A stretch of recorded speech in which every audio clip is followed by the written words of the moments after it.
Hi అండి. అందరికీ నమస్కారం. Welcome back to our channel. ఈరోజు నేను ఒక టేస్టీ ఎగ్ రెసిపీని అయితే పరిచయం చేయబోతున్నానండి. చాలా రుచిగా ఉంటుంది.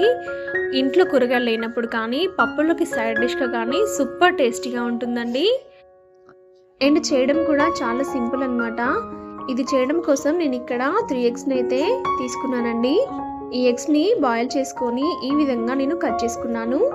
మీకు నచ్చిన విధంగా మీరు కట్ చేసుకోండి. ఇప్పుడు స్టవ్ మీద ప్యాన్ పెట్టుకొని అందులోకి ఆయిల్ వేసుకోవాలి. ఈ ఆయిల్లో మీడియం సైజ్ ఉల్లిపాయని చిన్న ముక్కలుగా కట్ చేసుకొని వేసుకోండి. అలాగే ఒక పచ్చిమిర్చిని, అలాగే కాస్తంత కరివేపాకుని ఈ విధంగా కట్ చేసుకొని వేసుకోవాలి. ఈ ఆనియన్స్ అనేవి బాగా ఫ్రై అవ్వనివ్వండి. బ్రౌన్ కలర్లోకి వచ్చేంత వరకు ఫ్రై చేసుకోవాలి.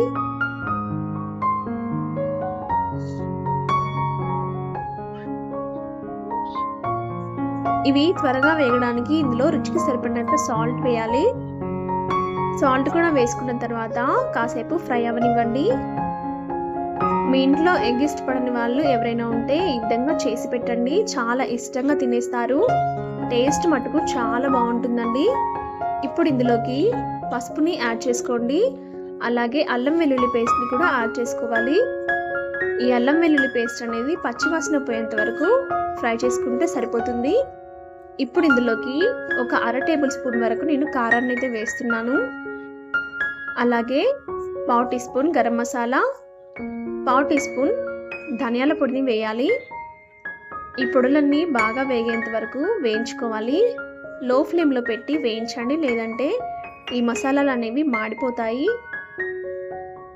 ఇవి వేగిన తర్వాత ఇందులోకి మనం ముందుగానే కట్ చేసి పెట్టుకున్న ఎగ్ని వేసుకోవాలి. ఈ ఎగ్ పీసెస్కి ఈ కారం మసాలాలు అనేవి బాగా పట్టేలాగా ఫ్రై చేసుకోవాలి. టేస్ట్ అయితే చాలా బాగుంటుందండి. ఫైనల్గా కసూరి మేతిని వేసుకొని 1 నిమిషం పాటు ఫ్రై చేసుకుంటే టేస్టీ ఎగ్ ఫ్రై అనేది మనకి రెడీ అయిపోతుందండి. చాలా సింపుల్ అండ్ చాలా టేస్టీ అండి. ఇంట్లో కూరగాయలు లేనప్పుడు ఈ విధంగా చేసుకొని తినండి. సూపర్గా ఉంటుంది.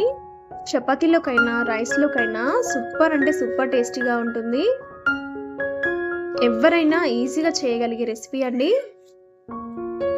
పప్పులోకి సైడ్ డిష్గా కూడా సూపర్గా ఉంటుందండి. తప్పక ట్రై చేయండి. ట్రై చేసి ఎలా వచ్చిందో నాకు కామెంట్ చేయండి.